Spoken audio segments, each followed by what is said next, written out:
20세기 최고의 부흥사 중에 하나인 D.L. 무디가 하루는 서재에 앉아서 설교문을 작성하고 있었는데 5살 먹은 그의 아들이 들어왔답니다. 무디는 그 아들이 자신을 방해하지 않기를 바라면서 무얼 원하니 애야 그랬더니 아무것도 원하지 않아요. 아빠와 함께 있고 싶어서 들어왔어요. 라고 대답을 하고는 정말 그 옆에서 조용히 자기 스스로 놀기 시작을 했답니다. 그냥 아빠 곁에 있고 싶었답니다. 아빠가 너무 바빠서 얼굴 보기도 힘들어 그냥 아빠 옆에 있는 것만으로도 만족했다는 것이죠. 어쩌면 우리 그리스도인들에게 가진 삶의 자세와 태도에 그 5살짜리 어린아이와 같이 하나님과 동행하는 것, 함께하는 것, 그것만으로 만족하지 못하는 우리들의 모습을 보게 됩니다. 오늘은 교회력의 마지막 주일인 왕이신 그리스도 주일입니다. 원래 교회력의 최초 탄생부터 있었는지는 좀 명확하지 않지만 비교적 후반대에 들어간 걸로 여겨지기도 합니다. 근데 왜 하필이면 왕이신 그리스도 주일이 이 교회력의 맨 마지막에 들어가 있을까? 그건 여러 가지 의미가 있지만 그냥 상식적으로 봐도 모든 일의 귀결은 종말은 결국 우리 주님 예수 그리스도께서 우리의 왕이시라는 것을 인정하고 믿고 그곳으로 돌아가야 한다 하는 것을 강조하기 위함이 아니었을까 그런 생각을 합니다. 오늘 읽은 본문인 에베소서, 에베소 하면 우리가 터키 여행, 요즘은 튀르키예라고 부르지만 어쨌든 그 튀르키예 여행을 갈 때 에페소, 요즘은 보통 그렇게 발음하죠. 에페소에 가는 것이 정말 꼭 코스에 들어있을 만큼 중요한 도시입니다.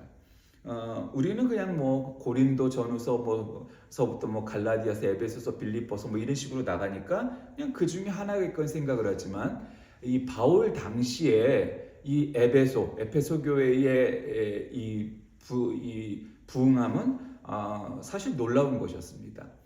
실제로는 예루살렘, 안디오키아, 그리고 그 다음번에 에페소, 이 에베소에 해당되는 3대 교회라고 불리울 만큼 강성했었고 부흥했었던 교회입니다. 그러니까 우리가 그냥 순서상 에빌골 이런 식으로 나가니까 고린도나 어디나 다 그렇지만 그렇지 않았다는 거죠. 그만큼 에베소 교회는 굉장히 부흥했었고 큰 교회였다. 그래서 에베소는 만물을 충만케 하시는 이의 충만함이다. 이렇게 표현할 만큼 정말 충만함, 이런 그 주제를 가지고 에베소 얘기했죠. 왜 그럴까요? 에베소가 그만큼 충만할 가능성이 있었고 충만했었고 그런 은사를 보여줬던 교회이기 때문일 겁니다. 바울은 이 에베소 교인들의 믿음과 성도들 사이의 사랑에 대해서 기쁨으로 그들을 위해 기도하죠. 그리고 항상 이 에베소 교회에 관심을 기울입니다. 바울 서신 중 가장 원숙하고 심오한 사상을 내포하고 있다고 표현하는 이 에베소서는 특별히 바울의 다른 서신들과는 조금 달리 어떤 공박이라든가 반론이라든가 이런 게 조금도 등장하지 않습니다. 그러니까 조용하지만 사실은 굉장히 칭찬받을 만한 교회가 바로 에베소 교회였다라고 볼 수 있는 것이죠. 그래서 여러 가지 나오는데 이 에베소 교인들에게 그리스도를 통해 구원받는 교리 혹은 그리스도가 교회의 머리 되심을 증거합니다. 그러니까 교회란 하나님과 세상 사이에 존재하는 다리 같은 것이 바로 교회이죠. 성부, 성자, 성령 삼일치 되시는 하나님은 구원을 계획하시고 구원을 행하시고 적용하시고 또 죄인을 구원하시는 그 은혜와 사랑, 그 사역을 바로 교회를 통하여 감당하길 원하셔서 교회를 만드신 것이죠. 바울은 에베소 교인들에게 편지하면서 먼저 자기의 소개를 하고 하나님의 뜻으로 말미암아 사도가 되었다. 그러면서 나는 사도됨만이 그의 자랑이 아니라 바로 자신이 원해서 된 것도 아니고 오직 예수를 핍박하는 자리에 있었지만 하나님의 은혜로 예수 그리스도의 은혜로 강권적으로 사도가 되어서 그 사명을 감당하고 있음을 고백합니다. 바울은 하나님의 은혜와 평강이 신실한 이 에베소 성도들에게 임하기를 기원하면서 그리스도 안에서 구원받은 자들에게 주어지는 하나님의 복이다. 이렇게 얘기하는 거죠. 그래서 하나님께서 사람들에게 갖고 있는 가장 큰 뜻은 모든 이들이 구원받기를 원하시는 하나님의 은혜, 사랑 이것이었죠. 그래서 삼위일체 하나님의 구원 사역을 이 에베소는 조금 나눴는데 그것은 구원을 계획하시는 성부 하나님, 그다음에 구속을 실행하시는 성자 하나님, 그리고 구원을 적용하시는 성령 하나님, 뭐 이런 식으로 역할을 조금 나누어서 오늘 본문에 포함되어 있지 않지만 어쨌든 이 삼위일체 하나님이 구원 사역에 모두 다 관여하시고 관심을 기울이시고 있다 하는 것들이 나옵니다.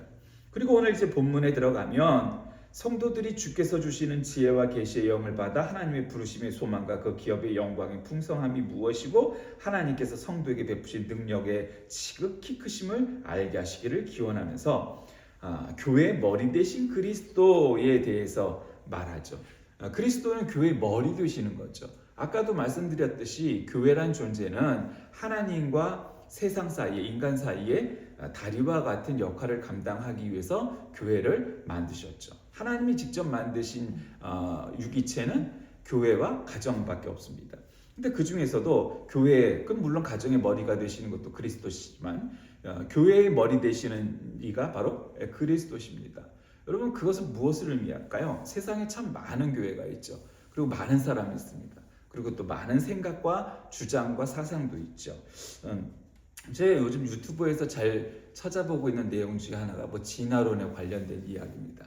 그래서 뭐 여러 가지 다양한 의견을 다 봅니다. 아주 보수적인 우리 기독교의 주장, 그리고 좀 더 진보적인 기독교의 주장, 그리고 굉장히 중도적인 그런 세상 속에서의 그런 윤리적인 도덕적인 차원에서의 굉장히 중간자적 입장, 그리고 온건한 진화론의 입장, 그리고 아주 급진적인 또 진화론의 입장, 뭐 이런 것들을 가리지 않고 저는 다 봅니다. 뭐 세상 사람들이 주장하는 거. 제가 예전에 신학교를 다닐 때 이 문제에 관해서 책을 읽고 할 때의 주장에서 뭐 사실은 크게 벗어나지 않습니다. 그리고 느끼고 깨닫고 결론을 내린 바는 뭐냐면, 사실 우리가 론이라고 이름 붙이는 사상과 주의에는 그냥 론이죠. 예, 법도 아니고 그냥 론입니다. 그런데 진화론은 진화론 이상의 것을 내포합니다. 그 뭐냐, 무슨 뜻이냐면, 진화론을 주장하는 사람들의 이렇게 의견을 듣다 보면 이 사람들은 우리가 창조론을 믿는 것 이상으로 진화론을 믿고 있구나, 믿음이구나 이건. 그러니까 사실은 진화교다 해도 과언이 아닙니다. 그들은 진화교를 믿고 있어요. 그러면은 이를테면 사람이 이렇게 쭉 진화된 과정 속에서 거의 모든 단계에 유골이 다 발굴되고 뭐 이래야 되는데 뭐 사실은 그게 너무도 부족하죠. 저는 굉장히 이성적으로 과학적으로 하는 것을 좋아하니까 만약에 그들이 저를 설득시켰다면 어쩌면 저의 신앙이 처음부터 흔들렸을지 모릅니다. 그런데 그들은 저를 이성적으로 과학적으로 납득시키지 않았습니다. 오히려 창조론보다도 훨씬 허구가 많다는 생각이 들었습니다. 사람의 아버지는 그 사람이죠. 유전자가 그다지 달라지지 않아요. 그게 100년, 1000년 혹은 1000년 올라간들 그렇게 많이 달라질까? 사실은 그거를 굉장히 확대 해석한 것이 진화론이라고 여깁니다. 그리고 그 진화론의 가장 큰 문제는 뭐냐면 이런 거죠. 왜 이렇게 인간으로 진화가 되었느냐? 말할 때 우연히. 그러니까 과학적인 증거는 아무것도 없어요. 그냥 우연히 그렇게 됐다는 거죠. 그 우연이 한 번도 아니고 두 번도 아니고 사실은 셀 수 없을 만큼의 숫자가 들어가야 미세포, 그러니까 단세포 하나에서 이런 고등동물이 인간까지 진화가 됐다는 거죠. 그게 10,000년에 가능할까? 10만 년에 가능할까? 100만 년에 가능할까? 사실은 굉장히 그건 뜬금없는 얘기다. 이런 결론을 내렸습니다. 우연히 이렇게 진화가 됐다. 그러니까 우연히 진화가 된 인간의 존재는 요즘 뭐 유시민 같은 사람도 과학에 관련된 책을 많이 읽는데 그 사람의 공부하는 그 내용을, 그래서 그 사람의 수준이 아니라 그 사람이 읽는 책 내용의 주장을 봐도 한계가 있죠. 그럼 진화론은 우연히 진화가 시작됐다는 것 말고는 아무 설명이 안 됩니다. 그러니까 굉장히 비과학적이죠. 과학은 그런 겁니다. 통계이고 확률이고 그런 거죠. 그러니까 설명도 안 됩니다. 그리고 거기에 대한 어떤 것도 없죠. 그러니까 그렇게 우연히 진화가 된 인간의 존재는 인생의 가치조차도 역시 마찬가지입니다. 왜냐하면 우리가 믿는 성경의 소위 말하는 창조론은 성경에서 설명을 하지 않습니다. 근데 성경에는 설명이 다 나와 있습니다. 그건 뭐냐? 하나님이 우리를 이처럼 사랑하사 우리를 창조하시고 독생자 예수 그리스도 주셨다. 그냥 결론입니다. 그거를 증거하지 않습니다. 설명하지 않습니다. 그건 전제입니다. 그러니까 한편으로 보면 참 무성의하다. 근데 무성의한 건 진화론이 더 무성해 사실. 근데 그렇다면 인간의 존재는 뭐냐? 우리는 왜 창조되었는지가 분명한 거죠. 우연히 창조된 존재가 아니라, 우연 생겨난 존재가 아니라 하나님이 우리를 사랑하셔서 하나님의 형상대로 우리를 만드셨다라는 게 결론이죠. 그러니까 우리를 어떻게 생긴지 혹은 어디서 왔는지를 알아요. 그러니까 어디로 돌아갈지도 아는 거죠. 귀결도. 근데 진화론은 어디로 갈지 아무도 몰라요. 그러니까 그 중간에 과학이든 사상이든 종교든 무엇이든 무엇을 갖다 댄들 그것이 꼭 필요하냐라는 질문에 그럴 수도 있고 아닐 수도 있지 결론이 없어요. 과학엔 사실 결론이 없거든요. 새로 깨닫게 되고 발견되는 원리와 견해들이 얼마든지 들어와서 이전의 학설들을 뒤엎고 새로운 과학의 세계로 발전해 나가는 것이 과학이니까. 그래서 과학은 완벽하거나 완전한 게 아니고 그때 당시 발달 상황을 보여주는 것일 뿐이에요. 그것이 과학의 효용이죠. 그러니까 결국 예전에 그런 노래가 있었죠. 인생은 나그네 길, 어디서 와서 어디로 가나, 뭐 이런 노래 가사가 있었던 것 같아요. 왜 인생은 나그네 길이겠어요? 어디서 왔는지 모르고 어디로 가는지 모르니까 나그네 길이죠. 그런데 신앙은, 성경은 우리에게 뭐라고 말씀하시는 거냐면 우리는 하나님께로부터 와서 하나님께로 돌아간다 라고 말해요. 이게 믿어지느냐 안 믿어지느냐는 개인의 자유이겠지만, 그래서 과학과 진화론이 얘기하는 것처럼 우리는 어디에서 왔는지 사실은 알 수 없으며 어디로 갈지도 모른다. 그냥 이 세상 살 동안의 적자생존으로 얼마든지 까내리면 까내리고 내 욕심은 욕심대로 적자생존의 원리대로 밀림의 방식대로 살다가 그냥 떵떵거리고 잘 살다 가면 된다. 아니면 그거보다 조금 도덕적인 사람들은 그럼에도 불구하고 인간답게 살아야 된다. 뭐 그런 정도로 결론 내리는데 우리는 끝나지 아니하고 우리는 어디에서 와서 어디로 가는지가 명확한 거죠. 하나님께로부터 와서 하나님께로 돌아가는 거예요.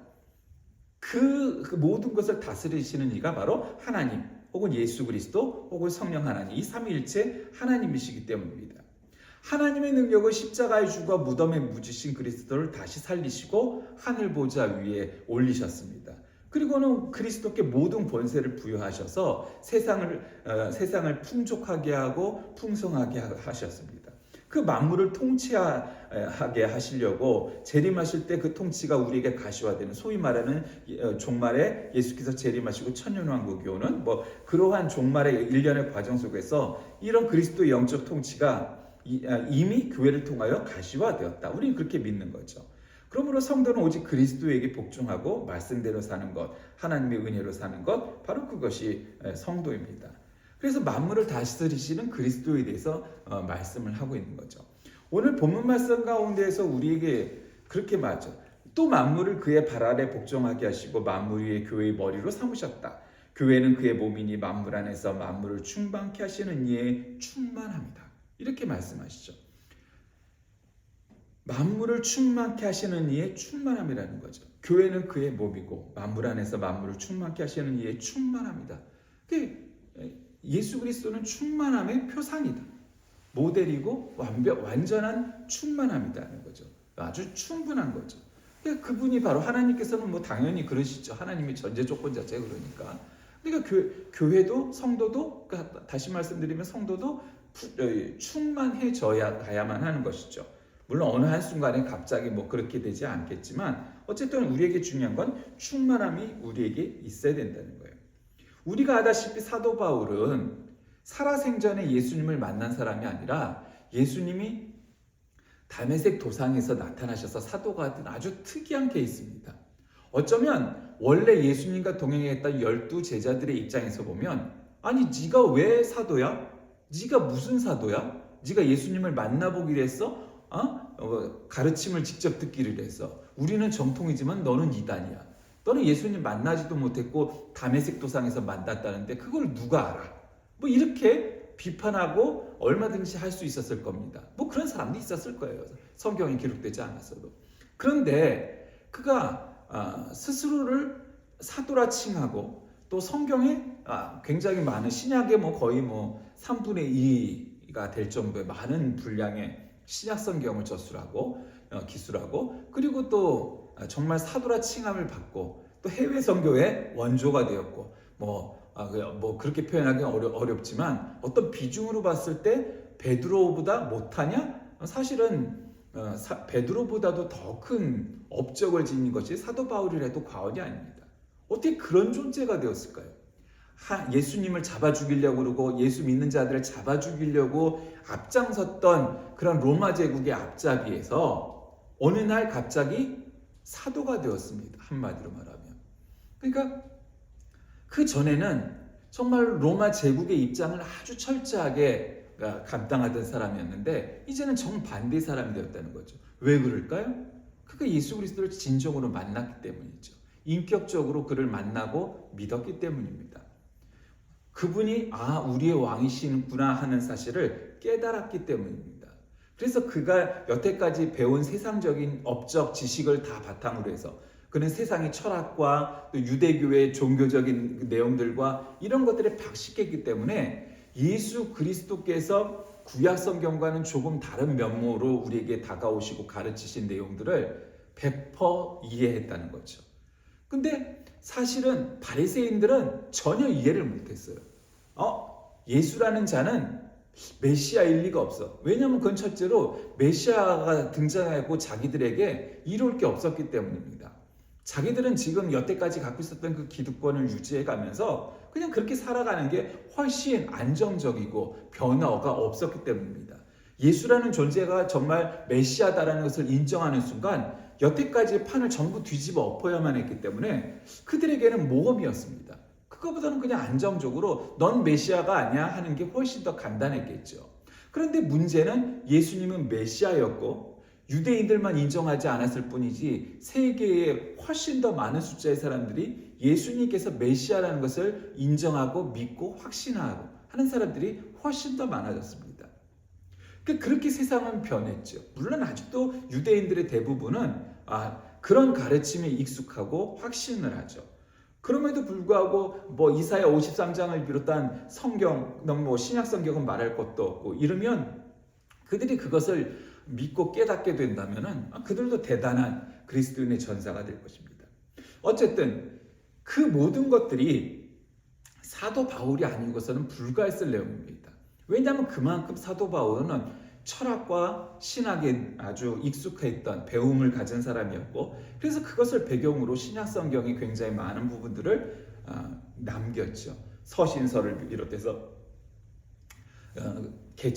교회를 개척하고 해외 선교를 하고 그랬단 말입니다. 유대인들은 원래 해외 선교라는 것은 그 개념 자체가 없었습니다.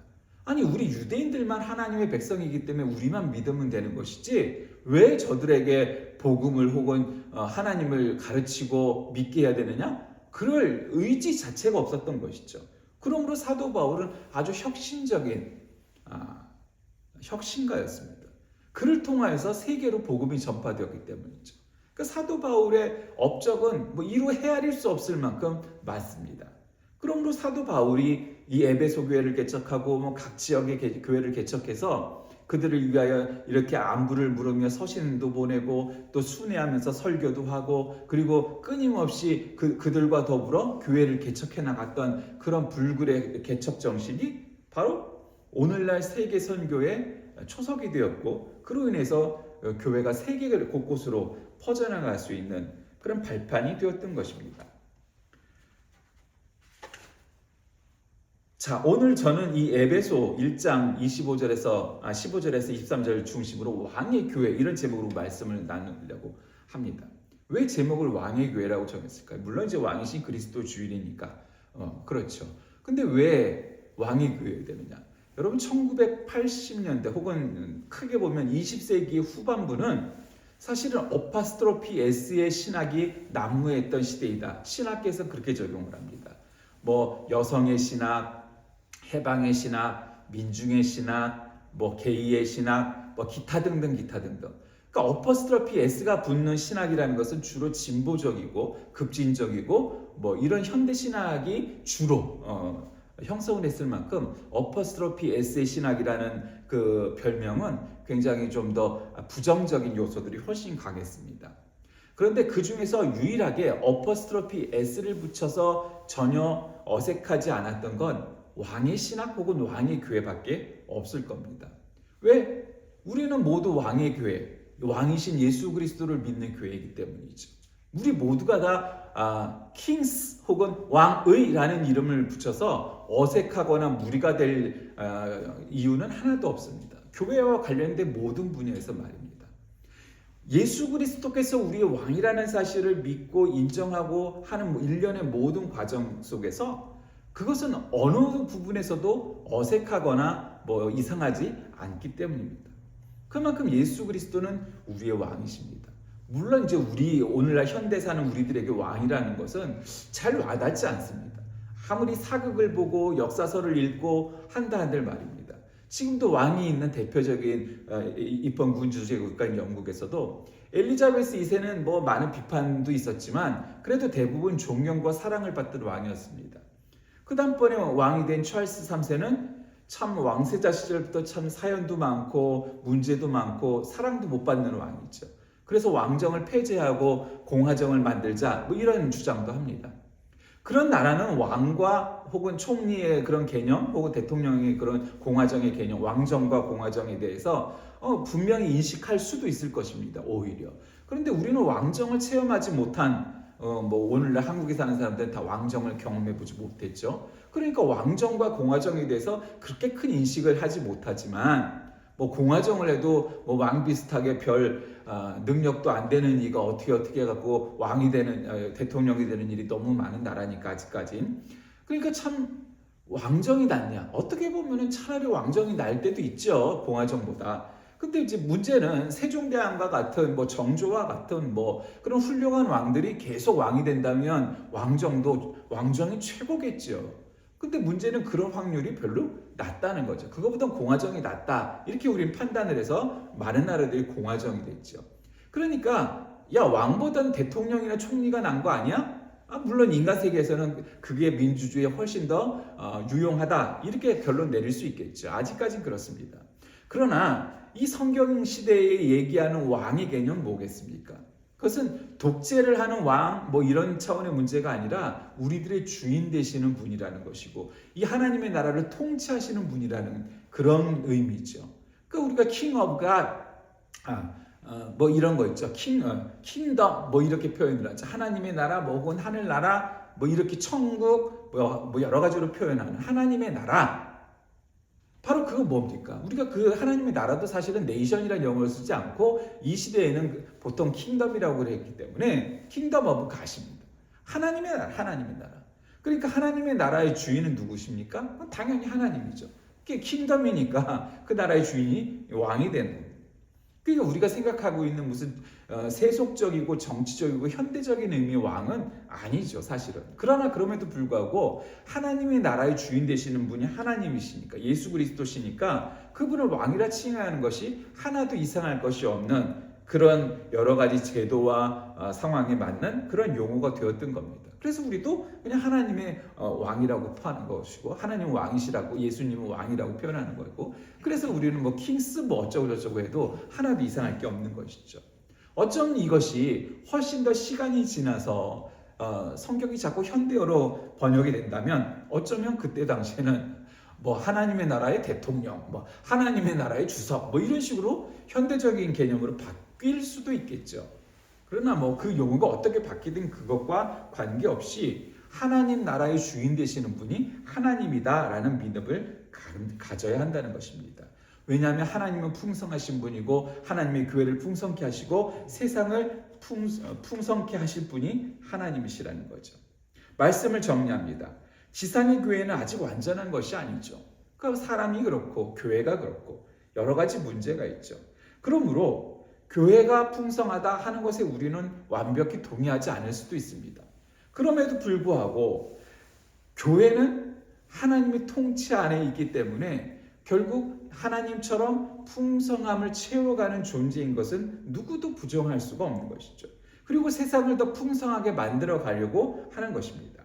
바울은 하나님의 구속 계획과 실행과 적용이 하나님의 은혜와 평강을 찬미케 하기 위한 위함임을 증거하고 있는데 그리스도의 통치적 권위를 증거하면서 이러한 사실들은 성도가 언제나 하나님의 구원의 은혜를 인하여 찬미를 드려야 하며 삶 속에서 그리스도의 절대적인 권위를 인정하고 그분 말씀대로 절대적으로 순종하여야 한다라고 말을 합니다.